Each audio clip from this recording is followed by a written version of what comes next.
A Igreja de Sonho de Deus, ela não pode apenas saber da Bíblia, precisa conhecê-la com profundidade.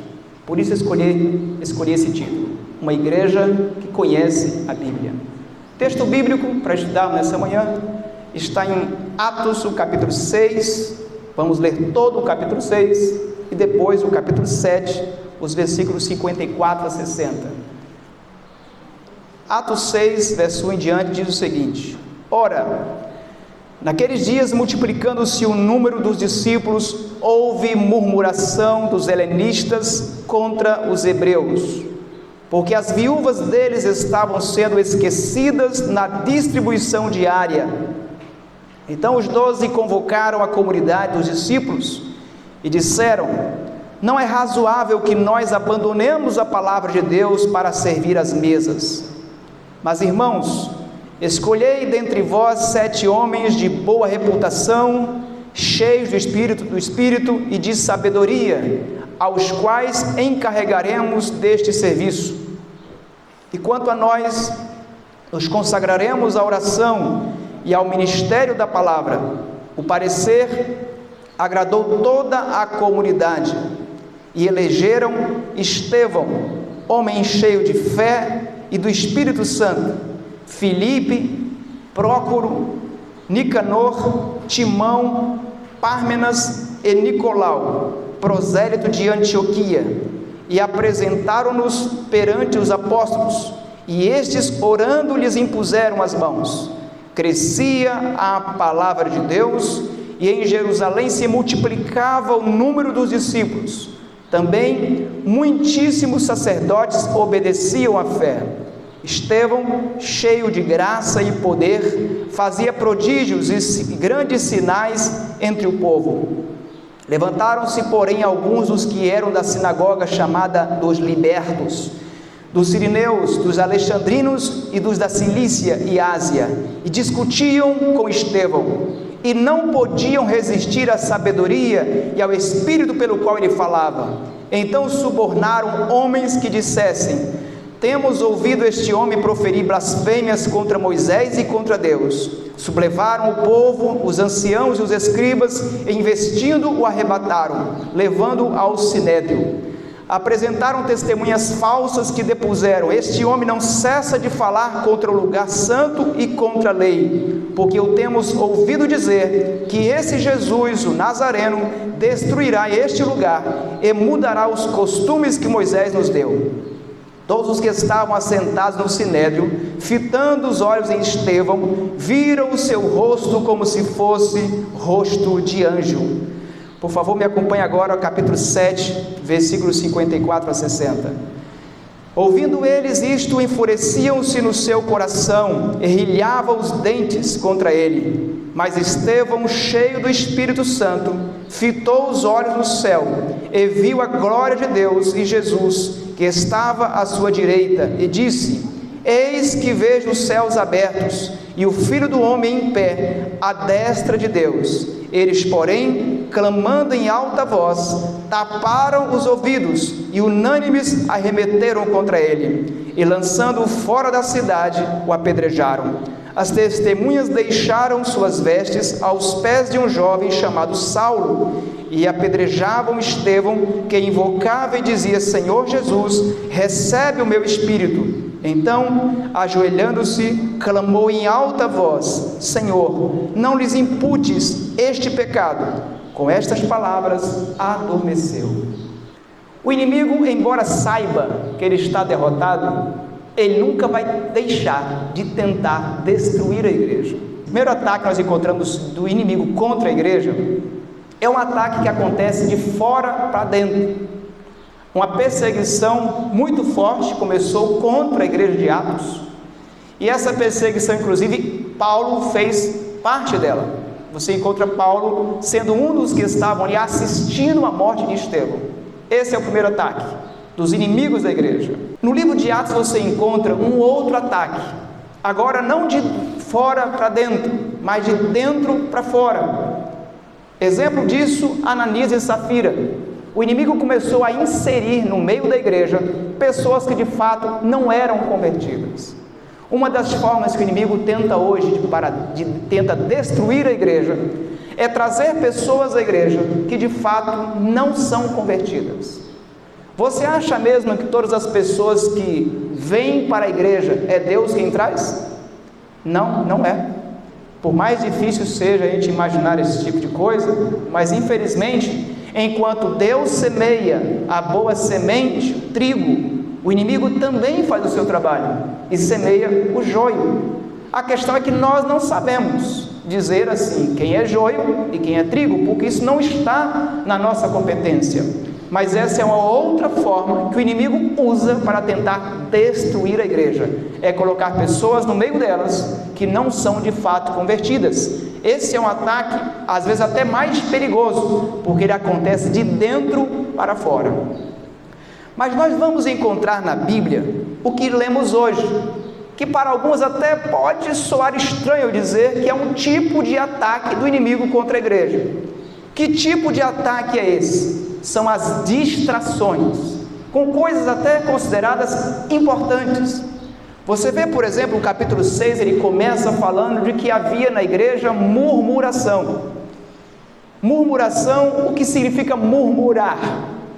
Murmuração é quando uma pessoa, às vezes ela quer falar as coisas, mas não tem coragem de falar na cara, fica falando pelos cantos da boca. E quando a igreja começa a ficar murmurando, começa aquele murmurinho, não tem como uma igreja dessa crescer. É preciso parar e buscar resolver o problema da murmuração. Neste caso aqui, qual era o problema? É que as viúvas dos judeus, nascidos fora de Jerusalém, também chamados de helenistas, essas viúvas estavam de alguma forma sendo tratadas de uma maneira parcial, por alguma razão que não sabemos ao certo, se talvez fosse uma barreira do idioma, ou se fosse algum tipo de preconceito, não sabemos definir ao certo. Essas viúvas começaram a não receber a distribuição necessária do alimento que deveria chegar até elas. Isso então começou a criar uma murmuração na igreja. Os apóstolos pararam para buscar atender essa questão. Disseram: o que está acontecendo? Então decidiram escolher 7 diáconos, para que esses diáconos pudessem atender essa questão, as irmãs viúvas pudessem ser atendidas do que elas precisavam, mas sem que os apóstolos fossem interrompidos de pregarem o evangelho. Por que eu coloco que esse é um tipo de ataque? Acredito que o inimigo às vezes tem usado algumas distrações no meio da igreja para tirar aqueles que estão lá no campo pregando o evangelho. É claro que eu tenho certeza que as reuniões da igreja, treinamentos da igreja, ensaios são importantes, têm seu lugar, mas acredito que a partir do momento que esses ensaios, treinamentos, reuniões e outras questões começam a tirar da igreja o tempo que deveria ser separado para a pregação do evangelho, isto acaba atrapalhando a igreja e impedindo a igreja de que ela cresça. Cada dia mais tem passado, tem aumentado o número de eventos, programações, reuniões que acabam tomando quase o sábado inteiro da igreja. A igreja acaba não conseguindo parar. E você vai sempre observar que geralmente as mesmas pessoas que são as que estão no campo trabalhando, são as mesmas que são trazidas para as reuniões, treinamentos e ensaios da igreja. Portanto, eu acredito que temos que ter cuidado para que essas distrações, mesmo com coisas importantes, não seja um ataque bem sucedido do inimigo no meio da igreja, para atrapalhá-la de pregar o evangelho da palavra de Deus. O primeiro verso que eu quero comentar é o versículo 3, quando fala de Estevão. Quem era Estevão? Embora o livro de Atos não descreva, não fale muito sobre Estevão, mas o comentário bíblico adventista apresenta que Estevão foi um daqueles 70 evangelistas que Jesus enviou para pregar o evangelho. Lembra dos 70 e depois mais tarde os 120? Estevão foi uma dessas pessoas. Estevão também é colocado como sendo um dos 7 diáconos que atenderam a igreja. Se eu fosse resumir Estevão em uma palavra, a vida dele eu resumiria: um homem cheio. Estevão é colocado como alguém cheio do Espírito Santo, cheio de sabedoria, cheio de graça, cheio de poder. Não faltavam recursos para fazer de Estevão o grande homem que ele foi. Eu acredito que nós temos o Espírito Santo, eu creio que nós temos a graça do Senhor, mas Deus não quer apenas que tenhamos o Espírito Santo, Deus quer que nós sejamos cheios do Espírito Santo, e há uma grande diferença entre ter o Espírito Santo e ser cheio do Espírito Santo. Quando se fala de Estevão, eu penso que todos os recursos que Deus disponibilizou para Estevão, também Deus disponibiliza para você e para mim. Então, por que não temos mais pessoas hoje cheias do Espírito Santo como foi Estevão? Acredito que não falta da parte de Deus a vontade de nos dar esses recursos, mas eu penso que às vezes falta disposição da igreja em procurar os recursos. Acredito que às vezes tem um provérbio que se encaixa com a igreja hoje. Nós temos a faca e o queijo na mão. Já ouviu esse provérbio? Mas eu penso que às vezes falta fome, falta vontade de buscar. Estevão é colocado a sua morte, inclusive, como um marco histórico. A morte de Estevão marca o final de uma importante profecia. Que profecia é essa? Daniel 9:24. O fim das 70 semanas. Estevão é colocado como sendo o primeiro mártir do cristianismo. Quando uma pessoa, às vezes, na comissão de nomeações, às vezes até cheia de boas intenções, chega e diz assim: pastor, por que você não coloca aquele irmãozinho ali? Aquele irmão já está meio fraco na fé, aquele irmão quase não vem para a igreja, coloca aquele irmão para ser diácono, para ver se anima a fé desse irmão. Eu confesso que eu fico muito magoado quando alguém me diz isso. Eu entendo que a pessoa pode ter as melhores das intenções, mas por que eu me sinto magoado com isso? Porque esse tipo de proposta mostra um desconhecimento do que significa ser diácono, de acordo com a Bíblia Sagrada. Significa que essa pessoa não conhece os requisitos necessários para que um homem seja tratado como um diácono. Um diácono não pode ser tratado, o diaconato, como se fosse qualquer coisa. É uma grande honra, porque o sangue de um diácono foi o que marcou esse marco importante da história do cristianismo. Já no versículo 10, o que nós destacamos aqui é que Estevão era uma pessoa que vieram debatedores, de diversos lugares para poder debater com Estevão. Mas diz o verso 10 que eles não conseguiam o quê? Não conseguiam resistir ao espírito e à sabedoria de Estevão. Por que esses homens não conseguiam resistir à sabedoria e ao espírito de Estevão? Qual era a razão disso aí? A razão pela qual eu vejo que Estevão era uma pessoa que ninguém conseguia resistir é porque ele tinha palavras irresistíveis, porque ele tinha obras que eram irrefutáveis. Acredito que Estevão, ele tinha a capacidade de pregar bem aos ouvidos, porque ele manejava bem a Bíblia. Você vê, por exemplo, o sermão de Estevão, que é o capítulo 7, que nós não lemos. Ele é o segundo maior sermão do Novo Testamento, ficando atrás só do sermão do monte que Jesus pregou, onde ele prega as bem-aventuranças. Estevão também, quando você analisa o seu sermão, ele é o sermão que mais tem citações do Antigo Testamento. Como diz Paulo em 2 Timóteo 2,15, ele era um homem que sabia manejar muito bem a palavra de Deus. Às vezes fico pensando que talvez o nosso evangelismo, talvez nosso estudo bíblico, nossas pregações, não sejam mais eficientes, porque a gente às vezes consegue até pregar bem aos ouvidos, temos uma boa mensagem, uma boa argumentação, mas talvez o nosso testemunho, nossas obras acabam tirando a força dos nossos argumentos. É preciso homens e mulheres que preguem aos ouvidos com suas palavras, mas que preguem aos olhos com seu testemunho.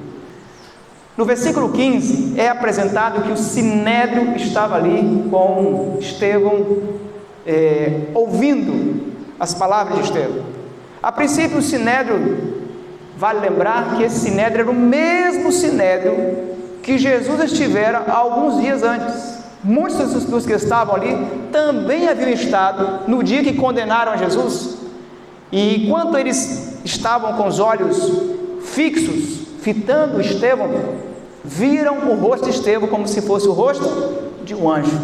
Eu nunca vi um rosto de um anjo, mas nós sabemos que quando Jesus voltar, na manhã da ressurreição, aqueles que tiverem dormido no pó da terra, quando Jesus chamar, o primeiro rosto que verão será o rosto de quem? do nosso anjo da guarda. E ele vai ser tão majestoso, tão bonito, que nós vamos pensar que é o próprio Jesus. E a nossa primeira reação vai ser querer adorá-lo. Mas ele vai nos tomar nos braços e vai dizer: não, eu não sou Jesus.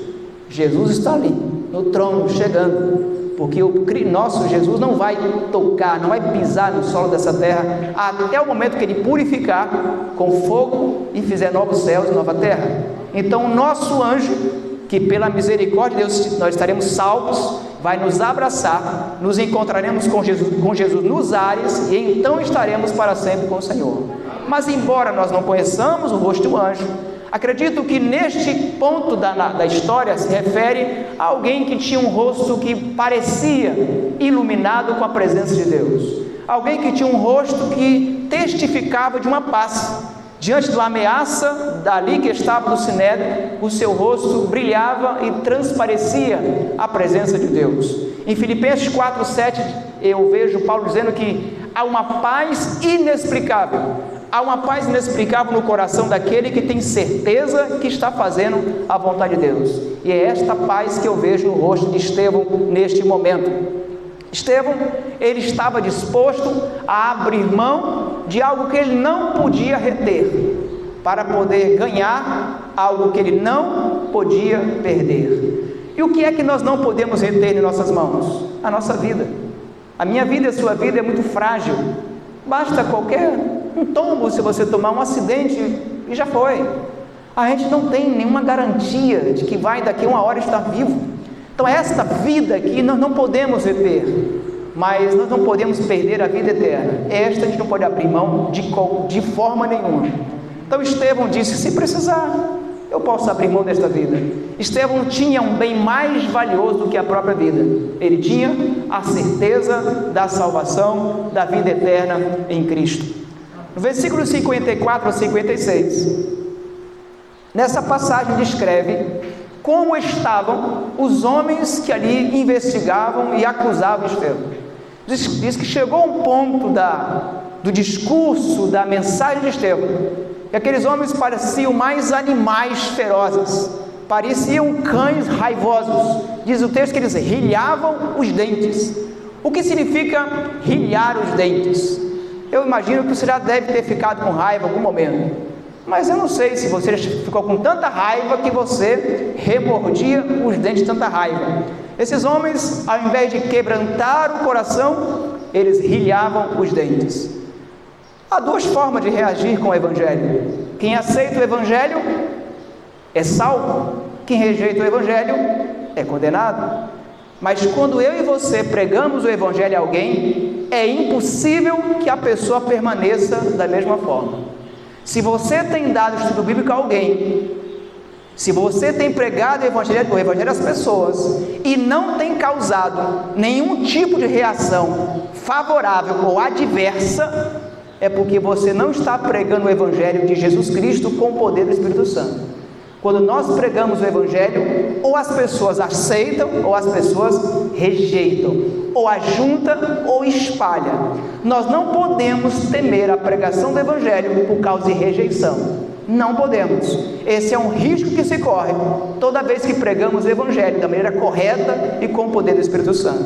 Como esses homens não aceitaram o Evangelho, restava então eles o rejeitarem. É interessante que, ao invés de Estevão se concentrar no rosto deles, o que Estevão fez? Diz o texto que ele olhou para o céu, fitou os olhos no céu. É muito importante que nós aprendamos essa lição com Estevão. Quem é que já não esteve em um momento, em um lugar, com pessoas que você sabe, ou que você sentiu que eles não queriam que você estivesse ali? Quem já não teve a experiência de estar pregando e ver pessoas que estão brincando enquanto você está pregando? Ou no celular, ou conversando, ou passeando. Se você é pregador e você ficar se concentrando nessas pessoas, o que acontece com a sua pregação? Você não consegue pregar. Se a gente ficar concentrando nossa atenção em pessoas que não querem nosso bem, em pessoas que reclamam da gente, você não conseguirá viver de maneira feliz. Ao invés de Estevão fixar os seus olhos nas circunstâncias, ao invés de Estevão ficar concentrando sua atenção em quem estava rejeitando a revelação, ele fitou os seus olhos no céu. Acredito que nós precisamos aprender, quando as circunstâncias estiverem ruins, quando as pessoas estiverem contra a gente, que tal se nós olharmos mais para o céu e nos concentrarmos mais nos recursos que Deus coloca à nossa disposição? Ali, quando Estevão olha para o céu, ele tem uma visão de Jesus. E quando ele olha, como é que ele vê Jesus? Em que posição Jesus é apresentado? Eu acho interessante como ele vê Jesus. Ele vê Jesus em pé. Em Hebreus 1, verso 3, apresenta que Jesus está hoje no céu e está sentado à destra de Deus. Mas quando Estevão estava ali prestes a morrer, quando Estevão estava ali prestes a ser apedrejado, Jesus não é apresentado sentado, ele é apresentado em pé. Por que é apresentado em pé? Há uma outra passagem que Jesus também é novamente apresentado em pé. Daniel 12, versículo 1. Jesus é chamado de Miguel, que é o nome que ele recebe quando está em batalha. Diz que haverá um tempo de angústia qual nunca houve sobre a terra. Mas quando esse tempo de angústia aparecer sobre a terra contra os filhos de Deus, como Miguel vai estar? Em pé.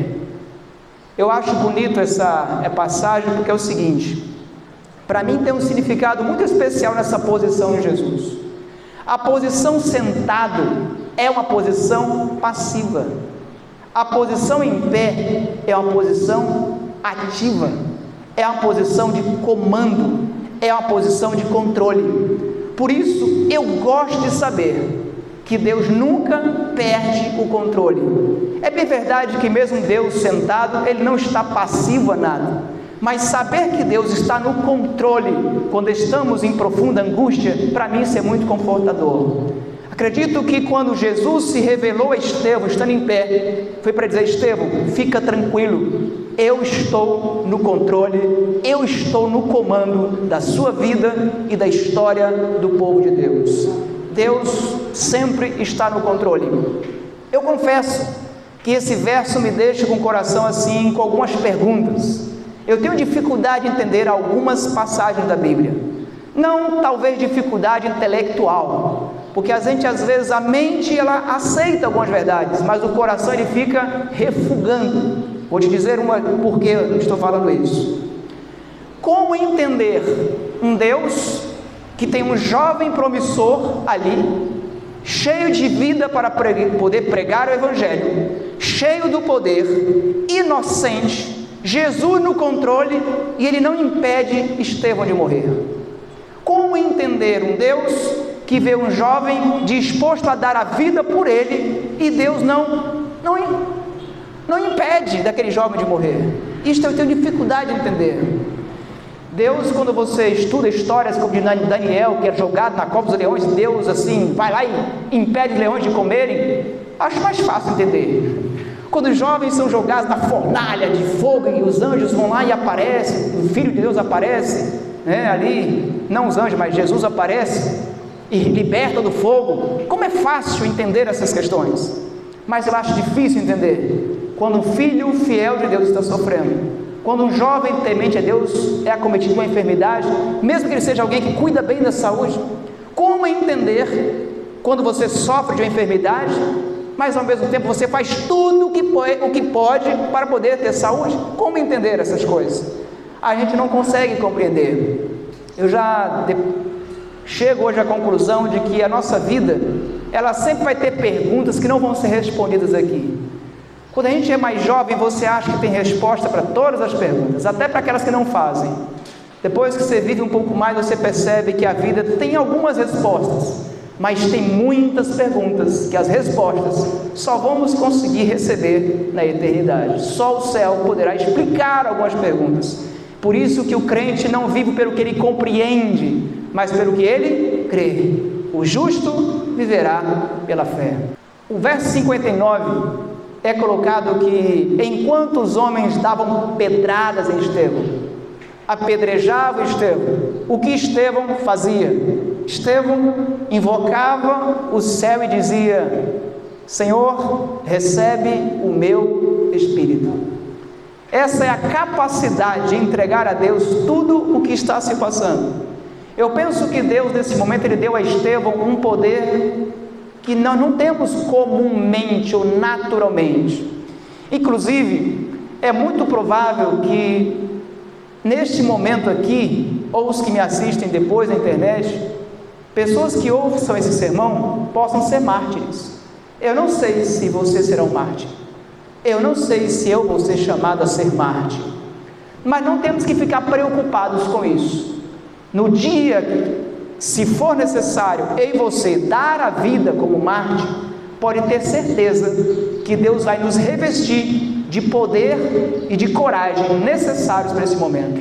Eu creio que de alguma forma Deus, de alguma maneira, tirou ou amenizou a dor de Estevão, enquanto ele recebia essas pedradas, porque seria impossível alguém naturalmente estar recebendo pedradas e ao mesmo tempo estar orando e entregando a Deus o seu Espírito. Acredito que Estevão, ele podia, assim como Paulo, dizer: eu sei em que eu tenho crido, e estou bem certo que é poderoso. Eu sei que ele vai combater o bom combate, completei a carreira, eu guardei a fé, e desde agora a coroa da justiça está guardada não somente a mim, mas a todos quantos amam a sua vida. Não vou dizer que Estevão não sentisse dor, mas acredito que a sua fé e a força do poder de Deus eram superiores a qualquer dor que ele estivesse sentindo. Eu sei que ninguém gosta de ser ferido, ninguém gosta de ser apedrejado, figuradamente falando, ninguém gosta de ser agredido, mas será que talvez a gente não tenha às vezes se concentrado demais nas nossas próprias dores e talvez tenhamos deixado de contemplar um pouco mais além do que Deus quer mostrar para a gente? Estevão, ele não via apenas as circunstâncias ali presentes, ele teve a capacidade de ver além daquele momento, daquelas circunstâncias. Estevão, com seu legado, com sua morte, ele inspirou mais tarde a morte de vários mártires também, porque a gente, se tivesse na Bíblia só exemplo de pessoas, de homens que foram libertos da morte, então, como lidaria com a morte aqueles que não foram livrados dos coliseus, em outras perseguições que passaram os cristãos? Estevão não sabia só o que pregava, embora isso seja importante. Ao vir apresentar um sermão, eu tenho certeza que você, assim como eu, passa várias horas preparando, estudando, mas muito mais importante saber o que pregamos é por que pregamos. Por que você prega o Evangelho? Por que você guarda o sábado? Por que você acredita na volta de Jesus? No versículo 60, as últimas palavras de Estevão, clamando em alta voz, foi: Senhor, eu peço que o Senhor não lhes imputes este pecado. E com essas palavras, Estevão adormeceu. Eu acho que não existe morte bonita. Acho que toda morte é dolorosa e difícil. Mas se é que podemos dizer que alguém morre bonito, eu vejo Estevão. A Bíblia, inclusive, quando fala da morte, ela não dá muita moral para a morte, não. Ela coloca Moisés morrendo lá no monte, no topo do monte, no colo de Jesus, conversando. Coloca Arão com seu filho ali com Moisés. A Bíblia não valoriza muito a morte, porque a morte é de pequena monta para aquele que já aceitou Jesus e vive a vida eterna aqui. A morte é apresentada como um momento de silêncio, uma pausa silenciosa, uma vírgula e não um ponto final. Assim a morte é colocada de Estevão, alguém que adormece, alguém que pega no sono. Quando Estevão é colocado, eu acho bonito essa maneira dele se preocupar com aqueles que o matavam, a capacidade de perdoar os seus inimigos. Estevão, eu vejo entre Estevão e Jesus muitas semelhanças. O julgamento de Jesus foi extremamente injusto. Estevão também, falsas testemunhas com Estevão, Jesus também, a acusação de que ele era contra a lei de Deus e contra o templo, contra Moisés, as mesmas acusações para Estevão. Eu vejo também em Estevão alguém que, enquanto, assim como Jesus, ele entrega o seu Espírito, Pai, recebe meu Espírito. Estevão faz a oração semelhante. Jesus, ele ora pelos seus algozes ali, prestes a morrer. Estevão também faz isso. Teriam outras semelhanças, mas eu acredito que mais importante do que a semelhança entre Jesus e Estevão seriam: quais são as semelhanças entre você e Jesus? Quais têm sido as semelhanças entre a minha vida e a vida de Jesus? As pessoas, quando veem você, elas conseguem fazer semelhança entre você e Jesus? Eu espero que sim. Estevão, ele é apresentado como alguém que de joelhos, ele entrega o seu espírito e derrama perdão do seu coração. Quando eu vejo histórias como a de Estevão, eu percebo o quanto eu preciso ter um coração mais cheio do Espírito Santo. Eu percebo que, embora eu esteja aprendendo a perdoar, ainda falta muito para meu coração transbordar de perdão. Eu não sei como você tem sido em relação ao perdão.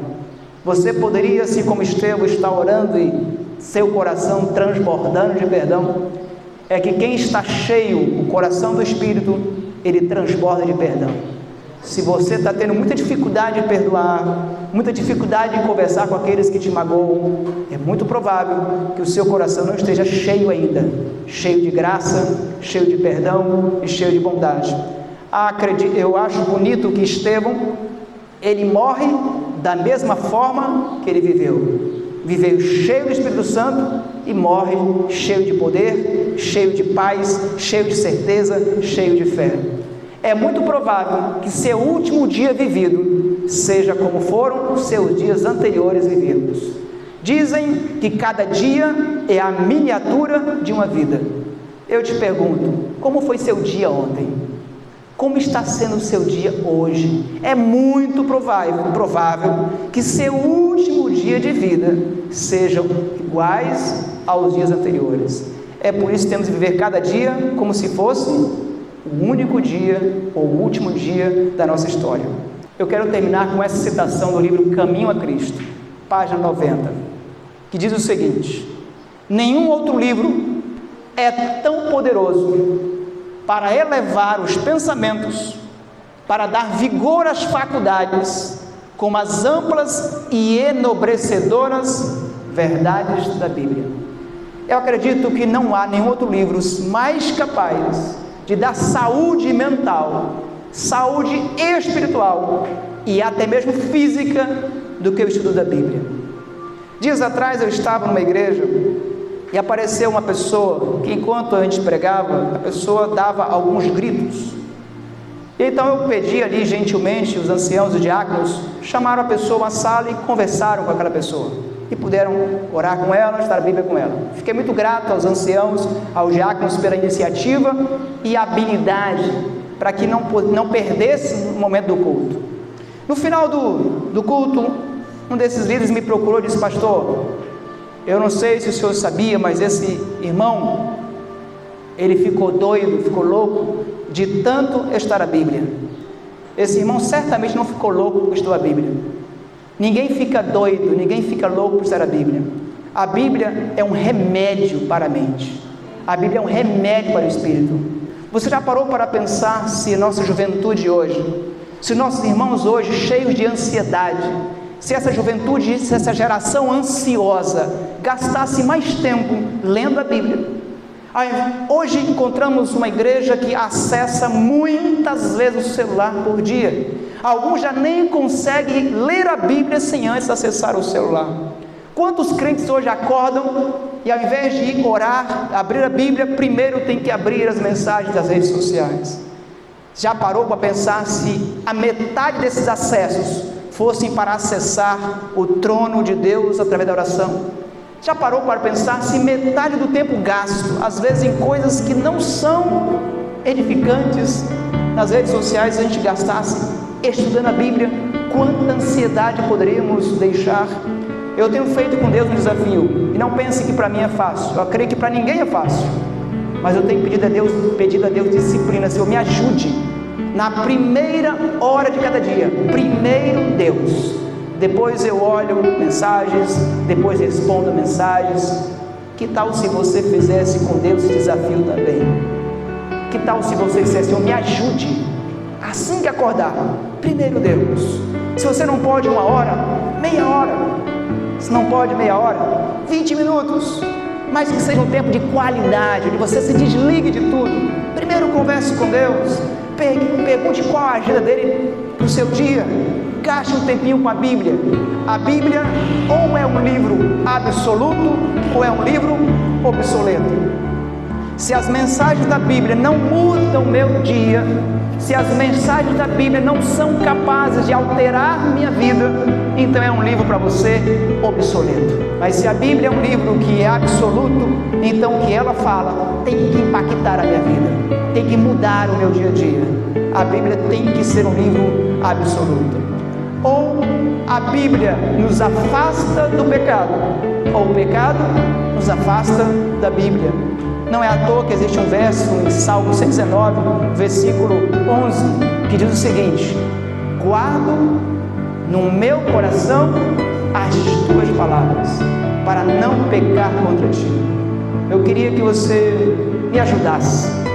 Nós fomos por muitos anos chamados o povo da Bíblia, e eu creio que nós somos o povo da Bíblia, sim, com nossas dificuldades que temos ainda, mas eu preciso de mais pessoas que se alinhem a mim, para a gente combater o que eu chamo hoje de analfabetismo bíblico.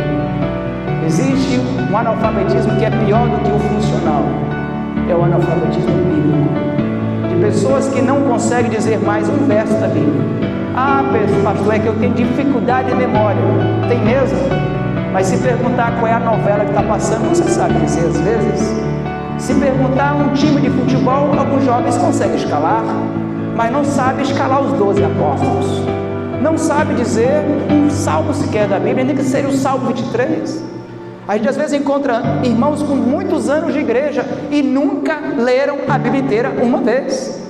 Eu entendo que você talvez tenha dificuldade de leitura, mas se você lesse um verso por dia, um capítulo por dia, se você gastasse 1 hora do seu tempo, tem certeza que você não saberia comentar a lição da escola sabatina? Será que a lição da escola sabatina está difícil de entender? Ou a falta de dedicação está muito grande daqueles que não gastam tempo com ela? Será que a Bíblia realmente ela é difícil de entender? Ou será que nosso empenho tem que ser maior a respeito disso? Eu não falo essas palavras para repreender a igreja. Eu não falo essas palavras para envergonhar ninguém. É que eu vejo como um desafio. Eu quero ser como Estevão. Eu quero que a minha igreja seja a igreja de Estevão de hoje. Eu oro para que você seja a Estevão de hoje, o jovem Estevão de hoje, porque a geração de Estevão passou. Então Deus precisa de uma geração agora de homens e mulheres que, como Estevão, sejam homens e mulheres cheios da palavra, cheios de conhecimento, cheios de sabedoria. Conhecimento e sabedoria são duas coisas importantes, mas não necessariamente são a mesma coisa. A sabedoria vem da capacidade de você aplicar o conhecimento. Geralmente conhecimento vem de uma boa informação, mas tem pessoas que têm muito conhecimento e têm pouca sabedoria, e uns até têm pouca informação, tem muita sabedoria. Mas eu quero desafiar você que seja uma pessoa cheia do conhecimento da Bíblia Sagrada, mas que você seja não só cheio a mente da Bíblia Sagrada, mas cheio o coração do Espírito Santo, para que nós possamos transbordar a graça de Deus por onde quer que a gente vá. Assim como o rosto de Estevão brilhou, assim como o rosto de Moisés brilhou, que o nosso rosto brilhe onde quer que a gente vá, que brilhe com a presença de Deus, com a presença do seu Santo Espírito. Que Deus, pela sua graça e misericórdia, nos faça a geração de Estevão que vai terminar a obra de pregação do Evangelho nessa terra, porque nós queremos ser a igreja do sonho de Deus. Vamos orar? Deus e Pai, obrigado porque nós, a tua igreja, fraca, falha, defeituosa como somos, o Senhor nos considera como sendo o bem mais precioso que existe na face dessa terra. Muito obrigado porque sabemos que o Senhor nos aceita como somos, para nos transformar no que o Senhor quer que nós sejamos. Então, pela tua infinita misericórdia, nos ajude, Senhor, a sermos não só o povo da Bíblia na mente, mas um povo cheio do Espírito no coração também. Que nós possamos ser pessoas que tenhamos a capacidade de vivermos uma vida que seja o alicerce das nossas palavras, que possamos ser pregadores aos olhos com o nosso testemunho e aos ouvidos com o conhecimento da tua palavra. Toma esta igreja e enche-nos com teu Santo Espírito, é o que nós te pedimos, te agradecemos em nome de Jesus.